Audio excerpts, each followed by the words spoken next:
ಕಳ್ದಿರೋ ಮಗುನ ಇಲ್ಲಿ ಅನೌನ್ಸ್ ಮಾಡ್ತಾವ್ರೆ ಗುರು. ಫ್ಲವರ್ ಶೋ ಹುಡ್ಕೋಣ ಅಂದ್ರೆ ಒಬ್ರು ಸಿಗ್ತಿಲ್ಲ ಮಾರಾರೆ, ಕನ್ನಡದವ್ರು ಒಬ್ರು ಇಲ್ವಾ ಅಂತ.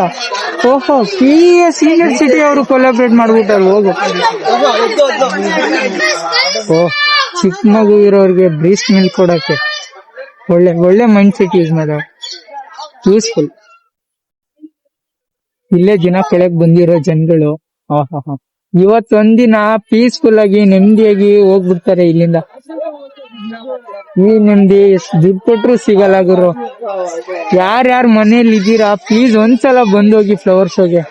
ಎಷ್ಟು ನೆಮ್ಮದಿ ಗೊತ್ತಾ ಅಂದ್ರೆ ಆಚೆ ಕಡೆ ಈಚೆ ಕಡೆ ಸೌಂಡ್ ಬರ್ತಿರುತ್ತೆ, ಏನು ಮಾಡಕ್ಕಾಗಲ್ಲ, ವೀಕೆಂಡ್ ಅಲ್ವಾ.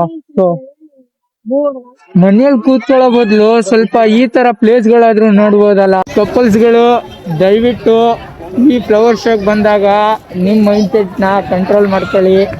ಸೊ ತುಂಬಾ ಜನ ಇರ್ತಾರೆ, ಪಬ್ಲಿಕ್ ಪ್ಲೇಸ್ ಇದು. ಮೊದಲನೇ ಬಾರಿಗೆ 9ನೇ ಶತಮಾನದಲ್ಲಿ ಬೇಗೂರು ಶಾಸನದವರು ಉಲ್ಲೇಖಿಸಿರುವ ಶಾಸನ ಇದು.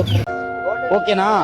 ಯಾರಿಗಾದ್ರೂ ಓದಕ್ ಬಂದ್ರೆ ಕಮೆಂಟ್ ಅಲ್ಲಿ ಓದ್ ತಿಳಿಸ್ಬಿಡಿ ಹೆಂಗೆ, ಓಕೆನಾ? ಒಂದೊಂದು ತೋರಿಸ್ಕೊಂಡೈತೀನಿ, ಬಟ್ ಫುಲ್ ವಿಡಿಯೋ ಯೂಟ್ಯೂಬಲ್ಲಿ ಅಪ್ಲೋಡ್ ಮಾಡಿರ್ತೀನಿ, ಹೋಗಿ ನೋಡ್ಕೊಳ್ಳಿ. ಚಾನಲ್ನ ಸಬ್ಸ್ಕ್ರೈಬ್ ಮಾಡ್ಕೊಳ್ಳಿ. ಸುಮ್ಮನೆ ಮನೇಲಿ ಕೂಡೋ ಬದಲು ಒಂದ್ಸಲ ಬಂದು ವಿಸಿಟ್ ಮಾಡಿ ಅಂತ ನಾನು ಹೇಳ್ತೀನಿ. ಯಾರ್ಯಾರು ಬಂದು ಹೋಗಿದ್ದೀರಾ ಹಂಗೆ ಕಮೆಂಟ್ ಮಾಡಿಬಿಡಿ, ಓಕೆನಾ? ಎಲ್ಲ ತರ ಬುಕ್ ಸಿಗುತ್ತಾ ಇಲ್ಲಿ? ಸ್ಟೂಡೆಂಟ್ಗಳು ಯಾರಾದ್ರೂ ಬುಕ್ ತಗೋಬೇಕಂದ್ರೆ ಇಲ್ಲಿ ಬಂದ್ಬಿಡಿ ಡೈರೆಕ್ಟ್ ಆಗಿ. ಫೈನಲಿ ಫ್ಲವರ್ ಶೋ ಹತ್ರ ಬಂದಾಯ್ತು. ಅಣ್ಣ ಲೋ ಬಜೆಟ್ ಲಾಗರ್ ವೆಂಕಟೇಶ್ವರ ಕೆತ್ತಬೇಕಾದ್ರೆ ಯಾವ ತರ ದೃಶ್ಯ ಇರ್ತಾರೆ. ಐರಾವತ ಕ್ಲಿಯರ್ ಆಗಿ ವಿಡಿಯೋ ಮಾಡ್ಕೊಳ್ಳೋಣ ಅಂದ್ರೆ ಯಾರಾದ್ರೂ ಒಬ್ರು ಅಡ್ಡ ಬಂದ್ಬಿಡ್ತಾರೆ. ದೇವ್ರು ಇಂದ್ರ ಅಂತ ನಮ್ಮಪ್ಪ ನನ್ಗಿಟ್ರೆ ಹೆಸರು ನಾನು ಗಾಡಿ ಇಟ್ಟಿದ್ದೀನಿ. ರಥ ಬಂದ್ರೆ ಗಾಳಿ ಬೀಸುತ್ತೆ, ಈ ಐರಾವತ ಬಂದ್ರೆ ಬಿರುಗಾಳಿ.